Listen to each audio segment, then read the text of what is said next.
the smell of a proper steak, and kidney pudding steaming on the stove, the sound of the pressure cooker hissing away on a Sunday afternoon, the taste of your nan's tripe, and onions that you'd never admit you actually liked. If you grew up in Britain before the supermarkets took over, you know exactly what I'm talking about. We've tracked down 20 meals that have practically disappeared from British tables, and some of them might just transport you straight back to your childhood kitchen.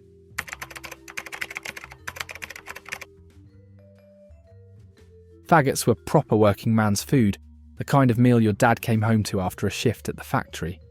Those dense meatballs made from offal, swimming in rich onion gravy, served with mushy peas and mashed potatoes. It was cheap, it was filling, and it stuck to your ribs. Mr. Brain's faggots were in every corner shop, and your mum could have them on the table in 20 minutes. They weren't fancy, but after a hard day's graft, they were exactly what you needed. Now you'll struggle to find them outside specialist butchers or the odd supermarket freezer section, where they're treated like some sort of curiosity. The younger generation wouldn't touch them with a barge pole, partly because of the name, mostly because offal's become this exotic thing instead of just sensible cooking. Faggots represented a time when we used every part of the animal and didn't waste a scrap. That generation understood food in a way we've completely forgotten.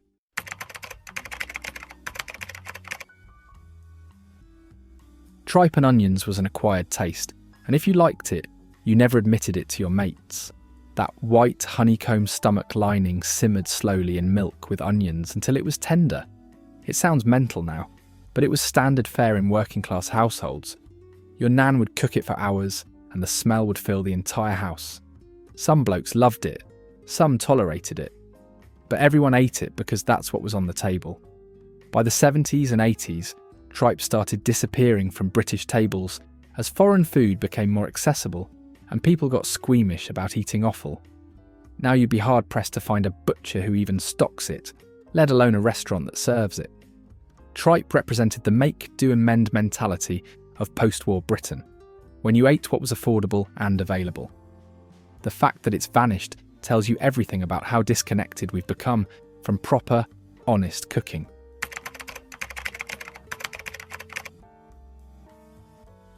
Bread and dripping was the ultimate comfort food, and if you grew up in a household where money was tight, it was practically a food group.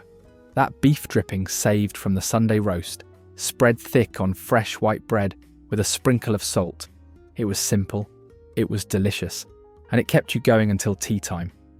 Your mum would keep the dripping in a bowl in the fridge, and you'd sneak slices when she wasn't looking. It was pure, concentrated flavour, and nothing fancy from the supermarket has ever matched it. Now people treat saturated fat like it's poison, and the idea of eating solidified beef fat on bread makes the health-conscious brigade lose their minds. But bread and dripping kept entire generations of working Brits alive and strong. It represented a time when food was about sustenance and taste, not about following whatever diet fad was fashionable. Every time someone bangs on about superfoods and avocado toast, remember that your granddad lived to 85 on bread and dripping.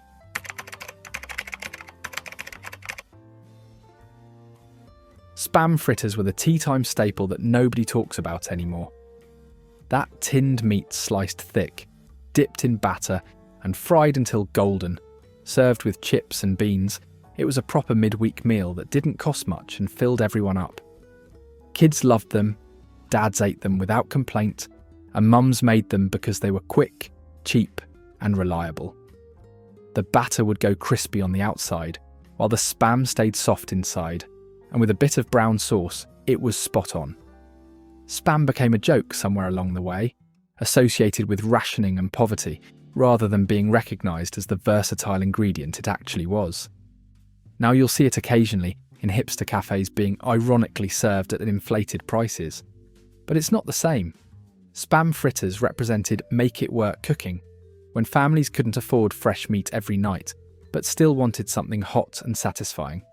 That kind of resourcefulness has been lost in an age when people bin half their weekly shop.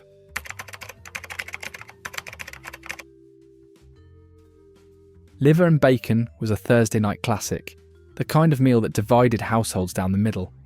Some loved that rich, iron-heavy taste of liver smothered in onion gravy with crispy bacon rashers on top.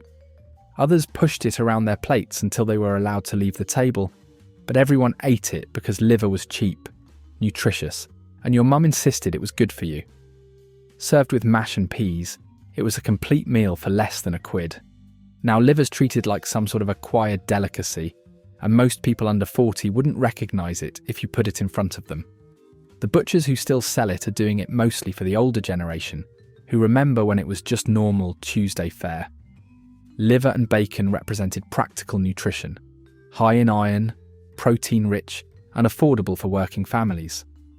The fact that it's vanished from most British tables says everything about how squeamish and wasteful we've become about food.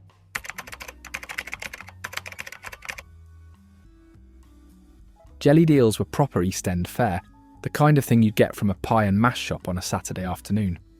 Those chunks of eel suspended in aspic jelly, served cold with a bit of vinegar and white pepper. It was an acquired taste, but if you grew up with it, nothing else quite hit the spot. The eel and pie shops were community hubs, where working men gathered, where you'd see the same faces week after week, and where the food connected you to generations of London life.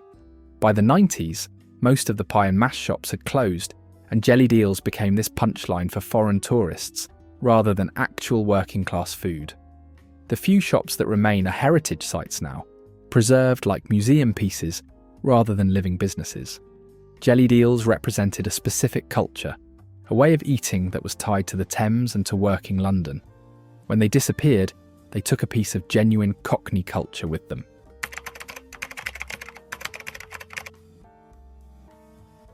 Steak and kidney pudding was Sunday dinner's ambitious cousin, the meal your mum made when she had time and wanted to show off a bit.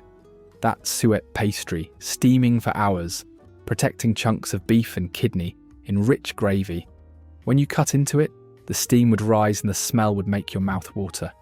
It took all morning to prepare and most of the afternoon to cook, but when it arrived at the table, golden and perfect, it was worth every minute. Now, most people wouldn't know how to make one if their lives depended on it, and the younger generation won't touch kidney because they're squeamish about eating organs. The occasional pub might serve one, but it's never as good as the ones your nan made. Steak and kidney pudding represented a time when British cooking meant something, when we had dishes that required skill and patience. The fact that it's virtually disappeared from home kitchens is a tragedy of convenience culture.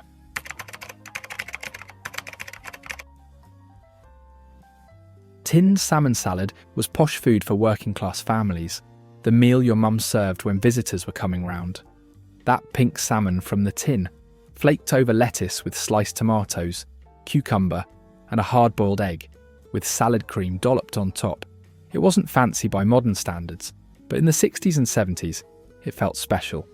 You'd have it with buttered bread and a cup of tea, and it was considered quite sophisticated.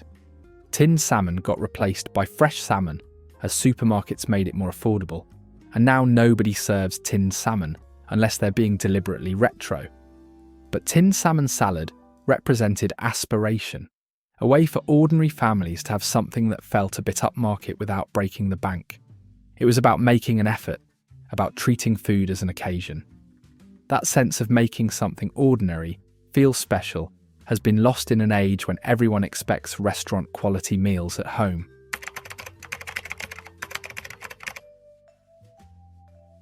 Corned beef hash was Monday night's solution to Sunday's leftovers. That tinned corned beef fried up with leftover potatoes, onions, and whatever vegetables were knocking about. It was resourceful cooking at its best. The corned beef would get crispy edges where it touched the pan, and the potatoes would soak up all the flavours. Served with HP sauce and maybe a fried egg on top, it was a proper working man's tea that cost next to nothing. Now corned beef's relegated to the back of supermarket shelves, and the idea of making hash seems quaint rather than practical. People would rather bin leftovers than transform them into another meal. Corned beef hash represented the make-it-stretch mentality that kept families fed when money was tight. Every tin of corned beef was a guarantee that you could make at least 2 decent meals, and that kind of food security meant something in a way modern shoppers can't understand.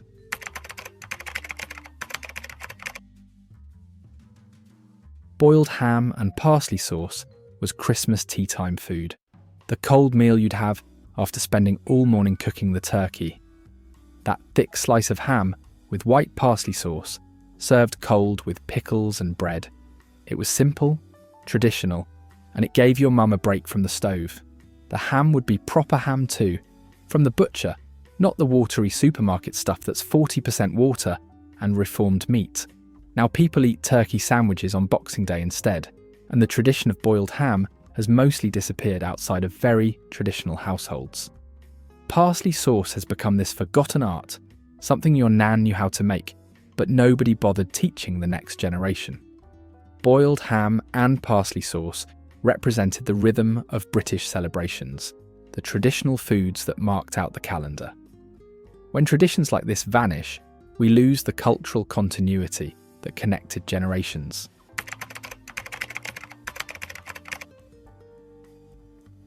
Toad in the hole is technically still around, but what passes for it now isn't what your mum used to make. The proper version had decent sausages, pork sausages from the butcher, not the rubbery supermarket ones, baked in Yorkshire pudding batter until it was crispy on the edges and fluffy in the middle. Served with onion gravy and mashed potatoes, it was a midweek meal that felt substantial and satisfying. The batter would puff up around the sausages, creating little pools of gravy that you'd soak up with every forkful. What you get in supermarket ready meals, or even in most pubs now, is a pale imitation. Cheap sausages in flat, dense batter that tastes of nothing. The art of making proper Yorkshire pudding batter has been lost to convenience, and nobody can be bothered to do it properly anymore. Toad in the hole represented British home, cooking at its best, taking simple ingredients and transforming them through proper technique. The fact that most people now buy frozen versions tells you everything about what we've sacrificed for convenience.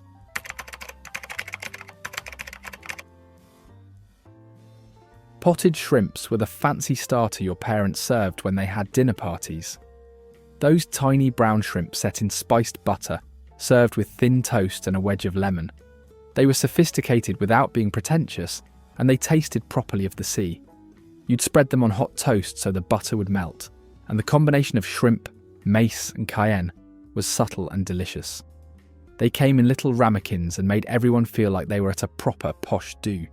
Now you'll only find them in very traditional establishments or specialist food shops, and most people under 50 wouldn't know what they were.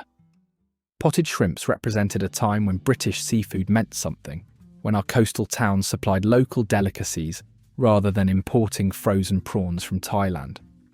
They were about taking simple local ingredients and preserving them with skill and tradition. The fact that they've virtually disappeared is another symptom of how we've abandoned regional British food in favour of globalised blandness.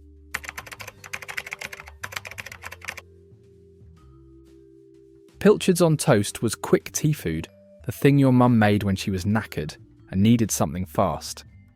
Those tinned pilchards in tomato sauce, heated up and piled on buttered toast. It was hot, filling, and ready in 5 minutes. Kids would eat it without complaint because the tomato sauce made it feel a bit like pizza, and parents ate it because it was cheap and full of protein. Sometimes you'd have it with beans on the side, and that was your evening meal sorted. Pilchards have been completely overshadowed by tuna, which doesn't taste half as good but has better marketing. The younger generation wouldn't recognise a pilchard if you showed them one, and the idea of eating them on toast seems bizarre to people raised on sushi and poke bowls. Pilchards on toast represented fast, affordable, nutritious food that didn't require any skill or fancy equipment. That's exactly the kind of practical meal that modern food culture has dismissed as beneath us.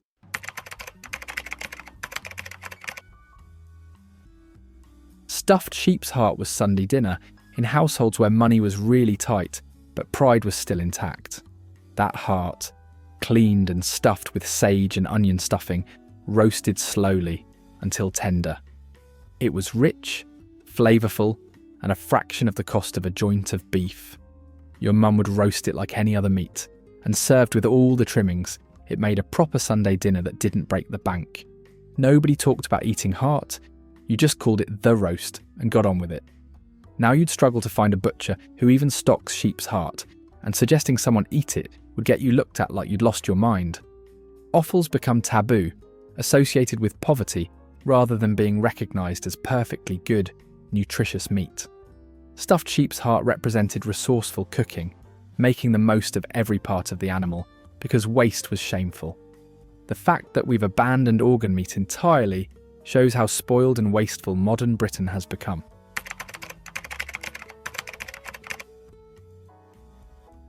Mock turtle soup was dinner party sophistication on a working-class budget. Made from calf's head instead of actual turtle, it was rich, gelatinous, and served in your best china bowls to make it feel special. Your mum would spend hours making it, and serving it meant you were pushing the boat out for guests.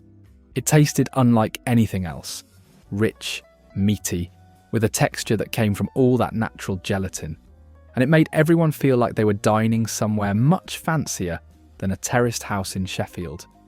The idea of making soup from a calf's head is completely alien to modern Brits, who'd sooner order from Deliveroo than spend a day making proper stock. Mock turtle soup has vanished entirely, except from the most traditional cookbooks, and the skills needed to make it have died with the generation who knew them. It represented ambition in cooking, the desire to create something special from humble ingredients. That kind of cooking required skill, patience, and knowledge that's been completely lost to convenience culture.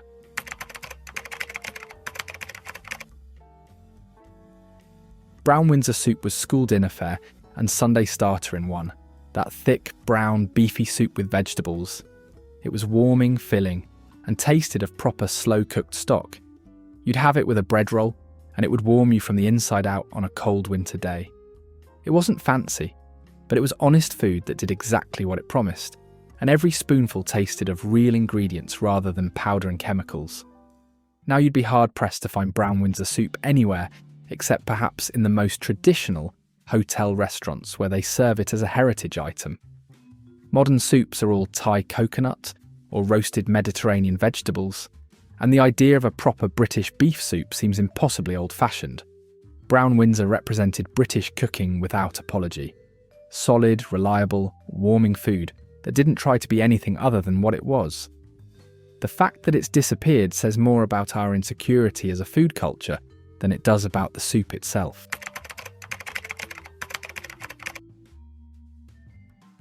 Haslet was the Friday night treat from the butcher, that spiced pork meatloaf served cold in thick slices with bread and pickle. It was coarse-textured, heavily seasoned with sage and black pepper, and absolutely delicious. Your dad would bring it home wrapped in paper from the butcher's, and it would be tea along with some salad, and maybe a bit of coleslaw. It was proper butcher's food, made in-house with offcuts and offal, and every butcher's version was slightly different. Now, Haslet's virtually extinct, and most people have never even heard of it. The few butchers who still make it are keeping a tradition alive for the older customers who remember it. Haslet represented local food culture, when butchers were craftsmen who made their own products, rather than just repackaging supermarket deliveries. Every time a traditional butcher closes and gets replaced by a Tesco Metro, products like Haslet disappear forever, and we lose another piece of regional British food heritage.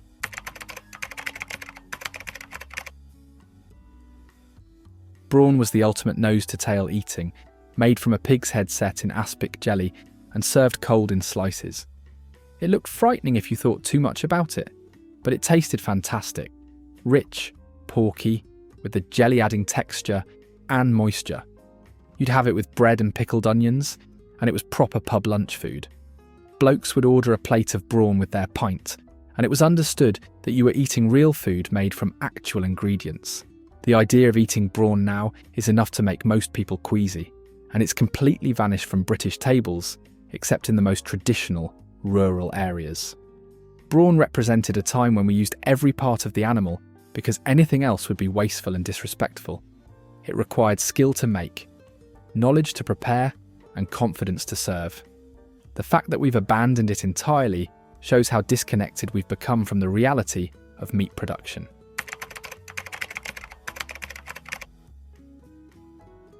Stotty cake with peas pudding was proper Geordie food, The kind of meal you get in Newcastle that made perfect sense up there, but seemed exotic everywhere else. That thick, flat bread, the stotty, split and filled with peas pudding and maybe some ham, was working man's lunch that filled you up for the whole afternoon. The peas pudding was made from split peas, cooked until they were smooth and buttery, and it had a mild, comforting flavour that worked perfectly with the dense bread. Outside the northeast, stotties and peas pudding have virtually disappeared, and even in Newcastle, they're becoming rarer as bakeries close and traditional foods get forgotten. This wasn't just a meal, it was regional identity, something that marked you as a proper northerner. Stotty cake with peas pudding represented local food culture at its finest, dishes that belong to a place and a people. When regional foods like this vanish, Britain becomes more homogenised, more boring, more like everywhere else.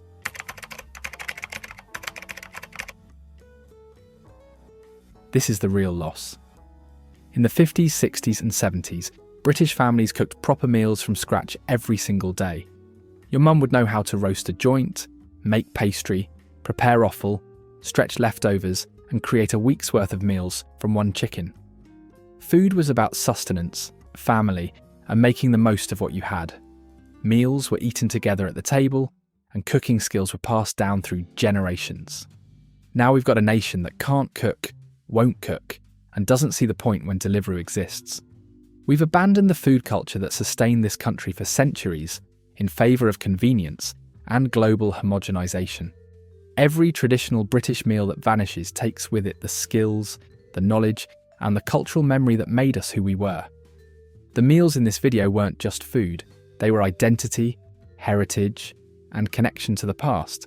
We let them slip away without a fight and were poorer for it. Or, from faggots to tripe, from bread and dripping to proper steak and kidney pudding, these meals fed Britain before we forgot how to cook. If this brought back memories of your mum's kitchen, hit subscribe and watch the next video on screen. Cheers for watching.